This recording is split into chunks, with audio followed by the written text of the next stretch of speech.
Gwinnett Accordia. My name is Paul Kellingham, and welcome back to the second afternoon, or the afternoon of the third day of IST-Africa 2022.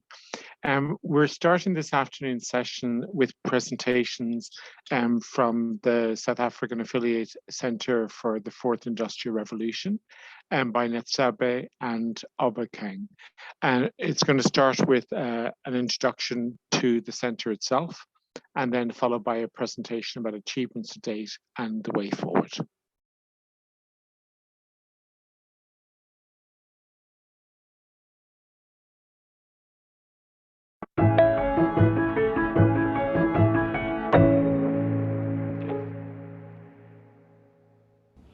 We provide a collaborative platform for business and government by creating an enabling environment for the adoption of C4IR technologies.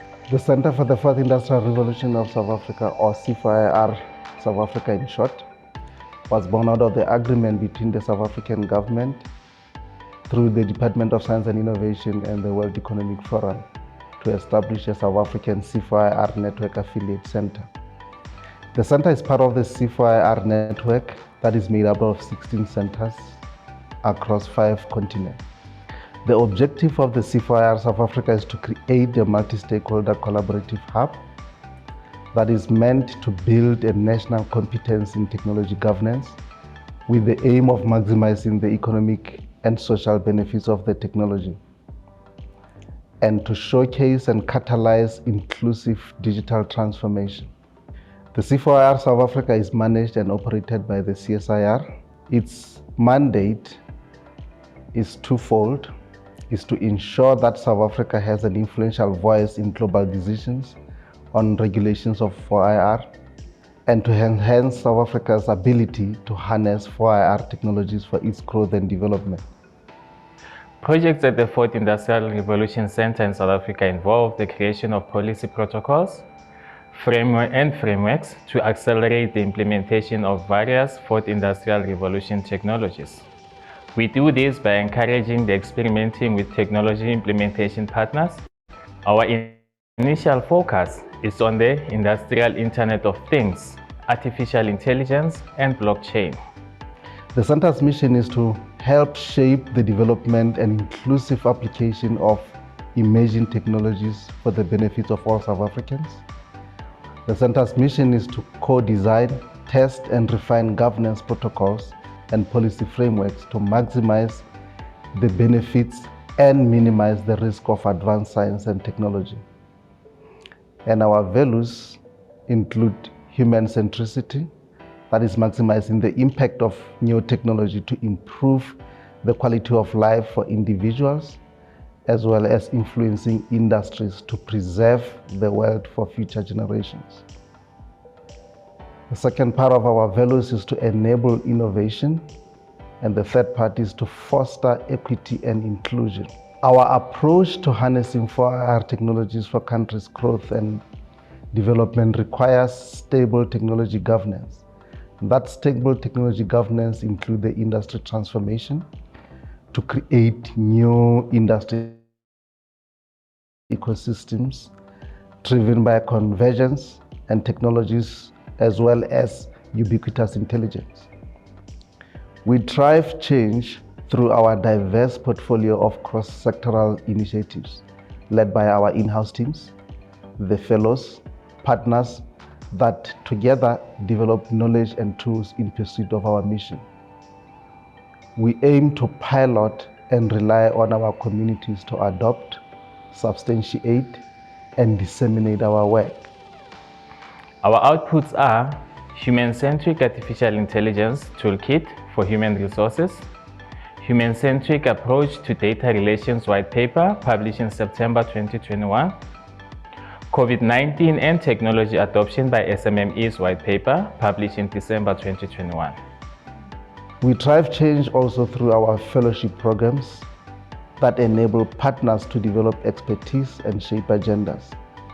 This program is designed for mid-late career professionals and offers substantial benefits for the organization and individuals.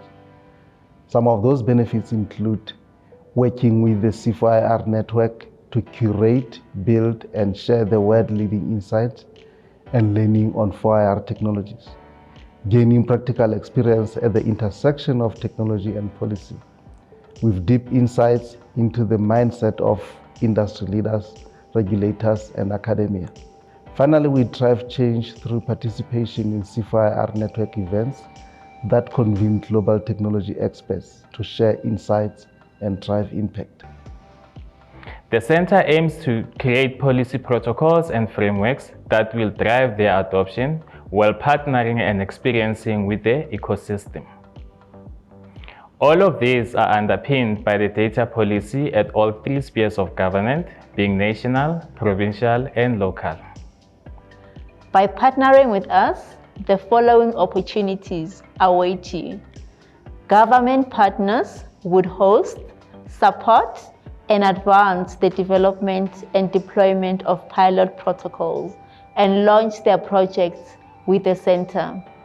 Business would partner through different membership categories, secondment of fellows to the center to enable constant cross-fertilization of insights and knowledge sharing throughout the network. Local businesses would have the opportunity to participate in the platforms by joining their working groups or communities as support partners to harness the 4IR. Early access to rules or guidelines for the application technology in your country or region. Participation in select center workshops and meetings, C4IR Network Center workshops and meetings, Southern African Technology Governance Forum and Global Technology Summit. Participation in restricted workshops and events. We look forward to partnering with business and government from different regions across the globe. Visit our website on www.c4ir.co.za.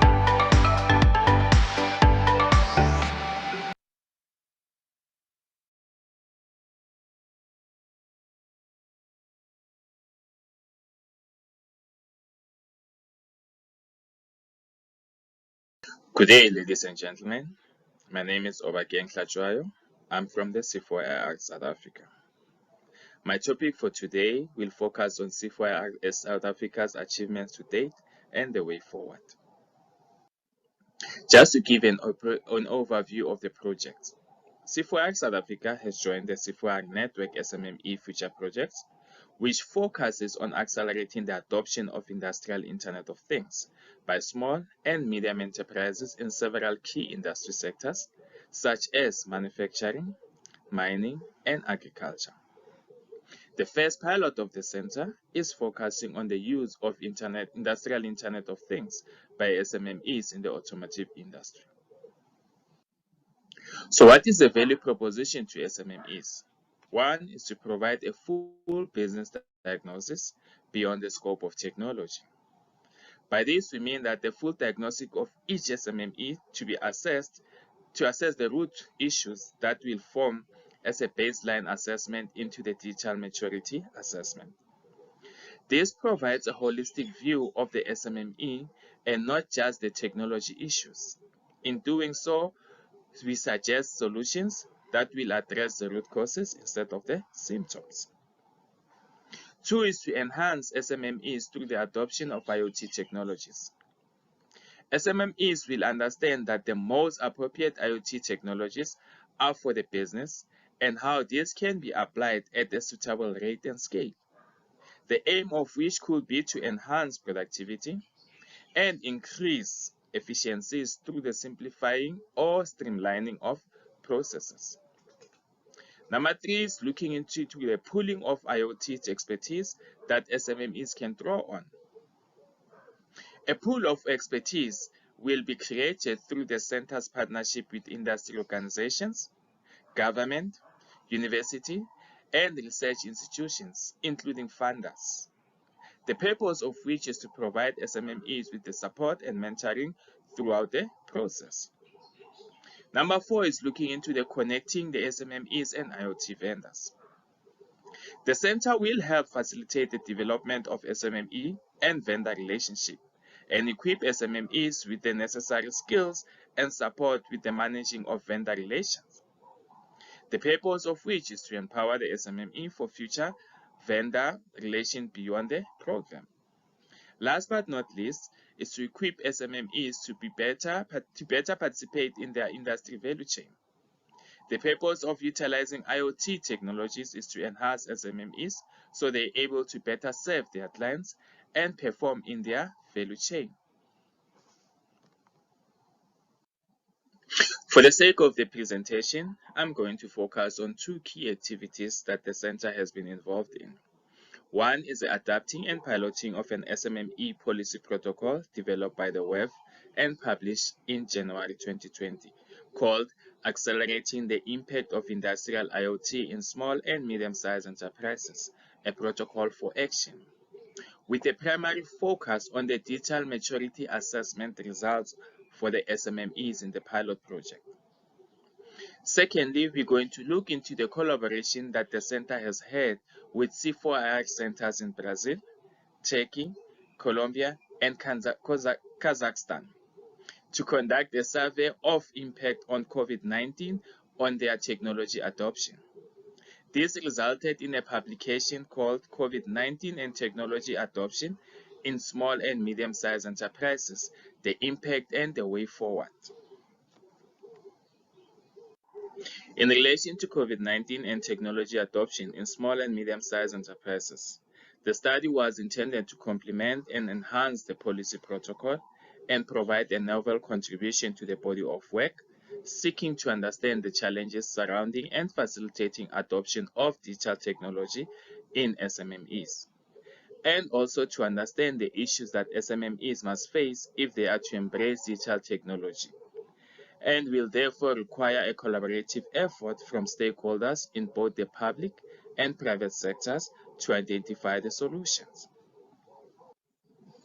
Surveys and interviews were conducted with representatives from industrial SMMEs, industry associations, policymakers, and other stakeholders, including vendors and academics, between February and August 2021 to evaluate the impact of COVID-19 pandemic on digital technology adoption in SMMEs.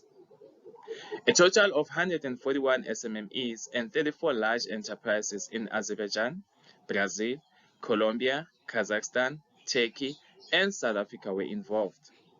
The 21 industry sectors included construction, trade, machinery, metallurgy, automotive, food, processing, aerospace, textile, agriculture, and chemical industries. The most cited barriers to the wider adoption of IoT by SMMEs are financial constraints, lack of skilled labor, and infrastructure barriers. It therefore recommends that the policymakers should focus on the 3 identified barriers in order to promote wider adoption. The study underscores the importance and continued relevance of policy protocol published in the Accelerating the Impact of IoT in Small and Medium-Sized Enterprises, a Protocol for Action.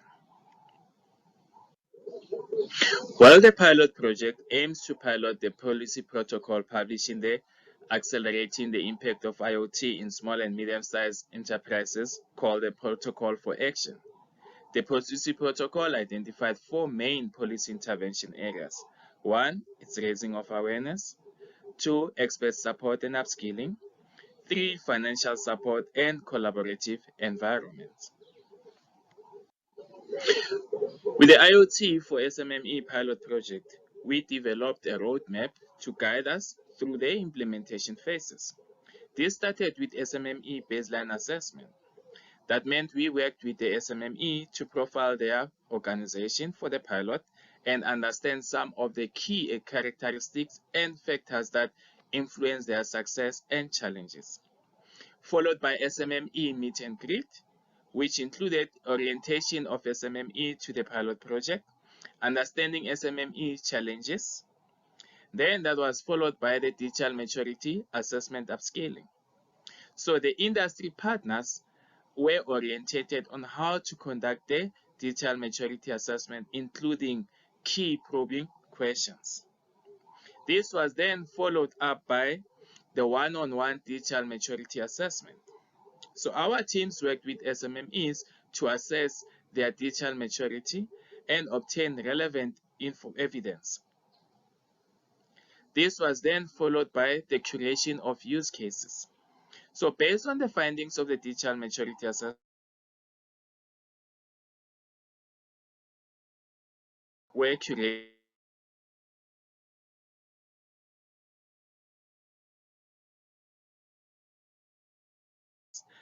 out of that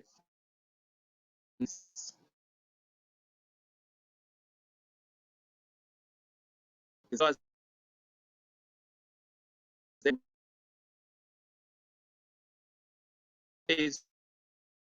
benchmark trend analysis towards industry and economic growth, visualize an industry-wide implementation plans to by of key areas to further develop capabilities, skills, and technologies.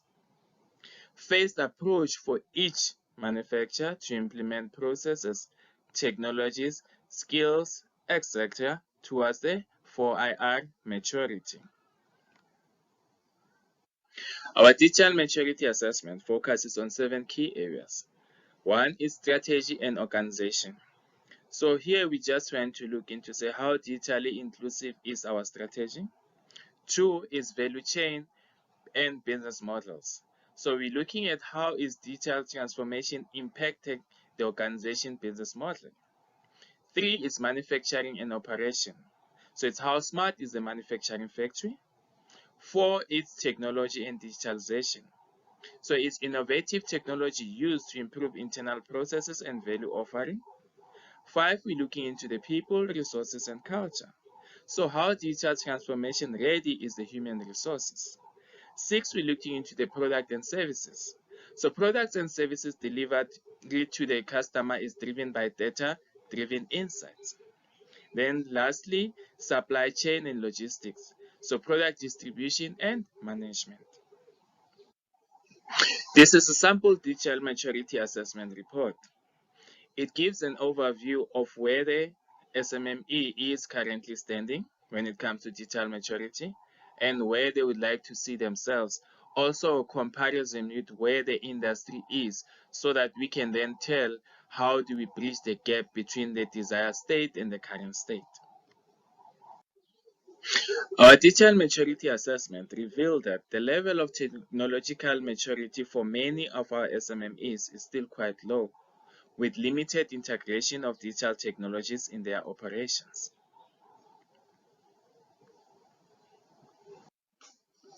So where to from here? We say since the fourth industrial revolution is characterized by the increasing digitalization and interconnection of products, there will inevitably be some common steps for all companies, especially in the early phases, regarding activities such as establishing connectivity in the digitalization phase. The solution phase will provide solutions and implementation of required technologies identified, together with the company management, along the phase solution design. All this will be done through the pilot implementation phase.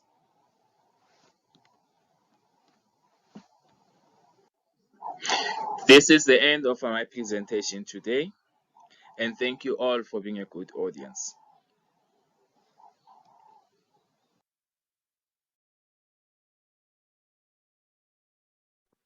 Thanks, Obakeng. You mentioned infrastructure barriers, financial constraints, and lack of skilled labor. So those are not unique to Ireland or South Africa. So how do you see those being overcome?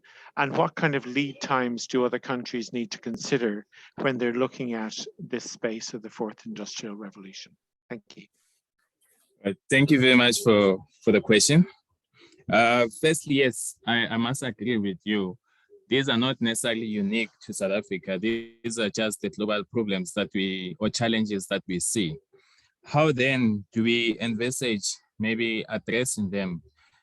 We currently looking at various options and having the buy-in as well of different company management into saying that if you have a buy-in of the management to say they want to take this route and they want to commit towards upliftment and developing of their employees, then maybe what we need to do is to look into courses or I would say training courses that might be available to can then assist and aid in this process. So what we're doing for one with our pilot project, we're not only piloting this, taking it into the SMMEs and saying this is the technologies, run with it. No, we're taking them through the steps of one, having them to have the buy-in and understanding of the investment, looking into saying what is it that they want to get out of it, and at the same time trying to have the buy-in of everybody else in the shop floors to say technology is not coming in there to just take away their jobs, because that's a fear that most of the people have, to say this technology and robots are just coming in to take over our bread and butter. But instead, we just trying to show them the advantage of saying if they leverage on the available technology, then this can enhance and assist them in terms of improving on their processes and helping them to can better perform their jobs, not necessarily lose out on that. So what then I think personally is happening or needs to happen is to have a roundabout understanding with everybody else around it, because one, if you bring the technology but you don't have the buy-in of the people who are supposed to use it, the technology will just sit there and nobody's going to take advantage of it. But if you have the buy-in of all the stakeholders, from the groundsman to the CEO of the company, then they can all leverage on it, they can all tap into that, and they can use it to their advantage. So yes, the skills issue might be one of the biggest challenges, but maybe then we need to also change how the education sector is providing the service.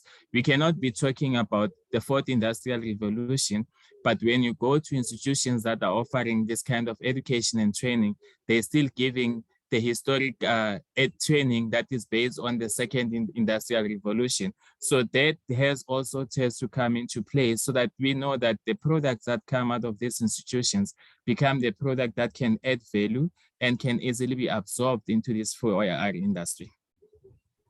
Thanks for that feedback. One of the issues is lead time, and you've highlighted the other one, which is whether or not the existing portfolio of education that's available to the tertiary players is fit for purpose in the context of the fourth industrial revolution. So to give you an example, Enterprise Ireland has long had a strategy of providing a significant percentage contribution towards strategic training costs, where they identified in a sector that there were particular capacity gaps that were of a nature to be almost a systemic risk. In other words, if they weren't filled, there was a danger that people would have to go to other countries to have their needs fulfilled, or that business opportunities would be lost. So what kind of strategies is South Africa considering to address these capacity gaps that may exist, but also to encourage and incentivize both employers, but also the education providers to fill those gaps? Okay, thanks for that one as well. I think what we have looked into now, especially in the case of South Africa, there is what we call the technology stations. So these technology stations are predominantly based in what they used to be called the Technicon universities, Technicons, yes, Technicons, but they're now called the University of Technologies. So what then these do is they make available resources in terms of training facilities, in terms of expertise, advice, and all those. So what we have looked into, particularly for the pilot project, is what kind of services can we then get out of it and leverage on it. So we've noticed that these are available as incentives through the Department of Trade and Industry and Competition. So this then, what it does, it's especially for the automotive industry, there is these kind of programs that either the companies themselves can apply directly to and get the benefits thereof, or they can apply through their industry associations, which then can also come through and provide that kind of training at them within that particular areas. And as well as if you have maybe students or learners or people who are just interested in empowering themselves, they can also have the advantage of applying through the same process and also be absorbed into the system, just to ensure that they can be able to be productive once they've done and be able to just hit the ground running. So in essence, there is sufficient, if maybe sufficient might not be the right word, but there is some kind of support that has been made available by either industry partners, by also the government itself, through this kind of incentives. So the only thing that we might need to leverage on is to create awareness, because then the issue becomes these services are available, but people are not taking advantage of them because they do not know of them and they're not knowledgeable of them. So maybe the one drive that could be done is to create awareness, so that then once it is there and available, then everybody else could take advantage of it, as in they are aware and they are there to be leveraged on. So I think the key driver out of this, there are already services that are there. It's just a matter of creating opportunities for people to be aware of them and taking advantage of. Yeah, no, I tend to agree with you. I mean, the other thing that perhaps needs some consideration is how to better modularize educational opportunities, because in an area like the fourth industrial revolution, it's not something that you can do in a training program over a weekend or even over a week. It's something that may require a larger scale commitment. And that obviously can be difficult both for organizations and individuals around work commitments. So universities and other training institutions being incentivized to consider how to deliver this in a modular way, perhaps with a hybrid or an online approach, to make it easier for people to consume the content and to get the necessary engagement with key stakeholders, including mentors and the like, may be beneficial. Obakeng, thank you very much indeed, and I look forward very much to learning more about the results of your pilot program. Thank you, Paul. It's a pleasure. Likewise. Thank you very much.